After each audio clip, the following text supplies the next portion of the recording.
हमारे भावी संविधान में नागरिकों के मौलिक अधिकारों का समावेश। यह वह आधारशिला होगी जिस पर हमारे स्वतंत्र राष्ट्र नीतियां और कानून आधारित होंगे। डॉक्टर अंबेडकर के नेतृत्व वाली मसौदा समिति ने इस संबंध में एक विस्तृत प्रस्ताव प्रस्तुत किया है। अब हम इस पर विस्तार से विचार करेंगे। अध्यक्ष महोदय, मसौदा समिति का यह मानना है कि मौलिक अधिकार किसी भी लोकतांत्रिक राष्ट्र के नागरिकों के लिए अपरिहार्य है। ये अधिकार राज्य की शक्ति पर सीमाएं लगाते हैं और व्यक्ति की स्वतंत्रता और गरिमा की रक्षा करते हैं।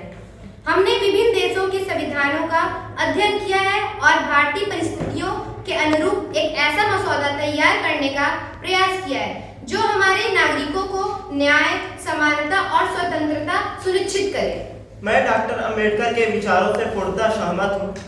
मौलिक अधिकार हमारे स्वतंत्रता संग्राम के मूल्यों का प्रतीक। हमने जिस स्वराज का सपना देखा है वह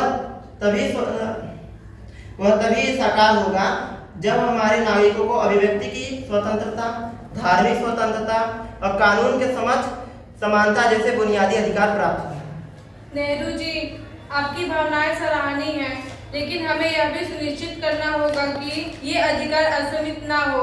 राष्ट्र की सुरक्षा, सार्वजनिक व्यवस्था और नैतिकता को बनाए रखने के लिए इन पर उचित प्रतिबंध भी आवश्यक है। हमें अधिकारों और कर्तव्यों के बीच संतुलन स्थापित करना होगा।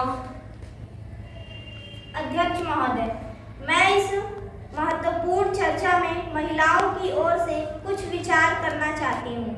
मौलिक अधिकारों में लैंगिक समानता को स्पष्ट रूप से शामिल किया जाना चाहिए।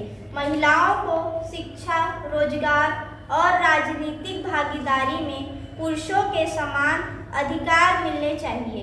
सदियों से जो भेदभाव हमारे साथ होता आया है, इसे हम संविधान के माध्यम से समाप्त किया जाना चाहिए। उत्तर प्रदेश की महिलाओं की यह आकांक्षा है कि उन्हें भी देश के विकास में समान अवसर मिले। मैं श्रीमती कृपलानी जी के विचारों का समर्थन करती हूँ। मौलिक अधिकारों में धार्मिक स्वतंत्रता का विशेष महत्व है। भारत एक बहुधार्मिक देश है और हर नागरिक को अपनी आस्था और उपासना पद्धति को मानने और उसका पालन करने की स्वतंत्रता होना चाहिए। उत्तर प्रदेश, जो विभिन्न संस्कृतियों का संगम है, इस अधिकार की महत्ता को भली भांति समझता है। किसी भी नागरिक के साथ धर्म के आधार पर कोई भेदभाव नहीं होना चाहिए। अध्यक्ष महोदय, उत्तर प्रदेश की जनता की ओर से मैं यह कहना चाहता हूं कि मौलिक अधिकारों को इतना स्पष्ट और सुगम बनाया जाना चाहिए कि आम नागरिक भी उन्हें समझ सके और उनका उपयोग कर सके। हमें यह भी सुनिश्चित करना होगा कि इन अधिकारों का उल्लंघन होने पर नागरिकों को प्रभावी कानूनी संरक्षण प्राप्त हो। जमीनी स्तर पर इन अधिकारों का कार्यान्वयन सुनिश्चित करना हमारी सबसे बड़ी जिम्मेदारी होगी। की बात से सहमत हूँ। मौलिक अधिकारों का उद्देश्य केवल कागजों पर नहीं लिखना है, बल्कि उन्हें हर नागरिकों के जीवन का अभिन्न अंग बनना है। अल्पसंख्यक समुदायों के अधिकारों की रक्षा पर विशेष ध्यान देना होगा, ताकि उन्हें यह महसूस हो सके कि यह संविधान उनका भी उतना ही है जितना कि बहुसंख्यक समुदाय का है। उत्तर प्रदेश में सभी समुदायों के बीच सौहार्द और विश्वास बनाए रखने के लिए यह आवश्यक है। अध्यक्ष महोदय, मैं अभिव्यक्ति की स्वतंत्रता के महत्व को रेखांकित करना चाहती हूँ कि नागरिकों को सरकार की नीतियों की आलोचना और अपने विचारों को स्वतंत्र रूप से व्यक्त करने का अधिकार होना चाहिए। स्वस्थ लोकतंत्र के लिए यह आवश्यक है। हालांकि हमें यह भी ध्यान रखना होगा कि इस स्वतंत्रता का दुरुपयोग न हो और इससे किसी दूसरे नागरिकों के अधिकारों का उल्लंघन न हो। मैं शिक्षा के आधार को मौलिक अधिकार के रूप में शामिल करना चाहता हूँ। शिक्षा ही वह माध्यम है जिससे व्यक्ति का विकास होता है और वह एक जिम्मेदार नागरिक बनता है। सभी बच्चों को मुफ्त में शिक्षा और अनिवार्य शिक्षा प्राप्त करने का अधिकार होना चाहिए। अध्यक्ष महोदय, सदस्यों द्वारा व्यक्त किए गए विचारों को ध्यान में रखते हुए हमें यह सुनिश्चित करना होगा कि मौलिक अधिकारों का अध्याय सुसंगत, स्पष्ट और कानूनी रूप से सुदृढ़ हो।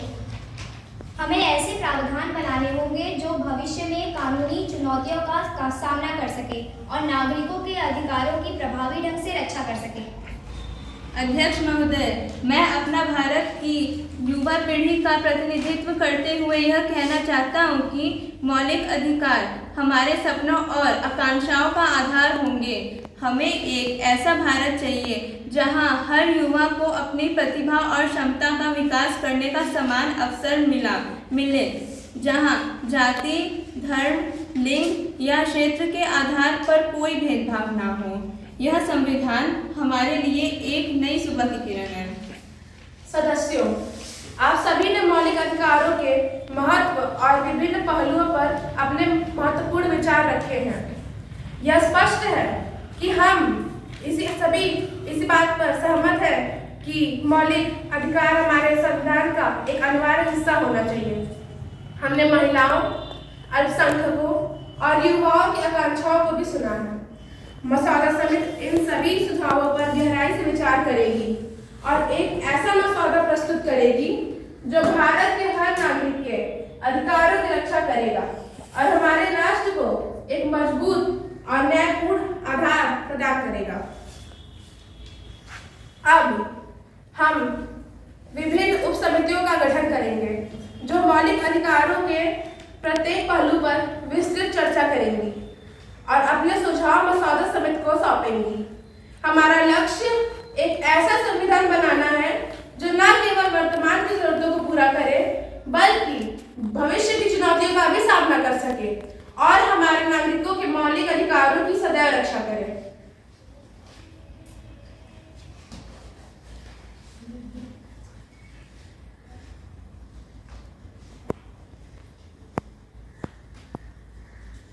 सदस्यों,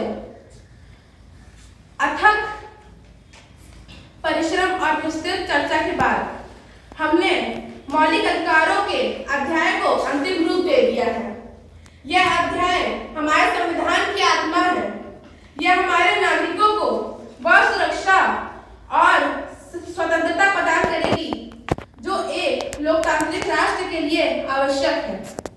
इसमें समानता का अधिकार, स्वतंत्रता का अधिकार, शोषण के विरुद्ध अधिकार, धर्म की स्वतंत्रता का अधिकार, संस्कृति और शिक्षा संबंधी अधिकार और संवैधानिक उपचारों का अधिकार यह सुनिश्चित करेगा कि हर नागरिक को न्याय मिले और किसी के साथ भी कोई भेदभाव ना हो। मैं उन सभी सदस्यों को धन्यवाद देता हूँ जिन्होंने इस महत्वपूर्ण कार्य में अपना बहुमूल्य योगदान दिया है। विशेष रूप से महिला सदस्यों और उत्तर प्रदेश के सदस्यों ने जो विचार रखे वे हमारे संविधान को और समावेशी और न्याय संगत बनाने में सहायक सिद्ध हुए हैं।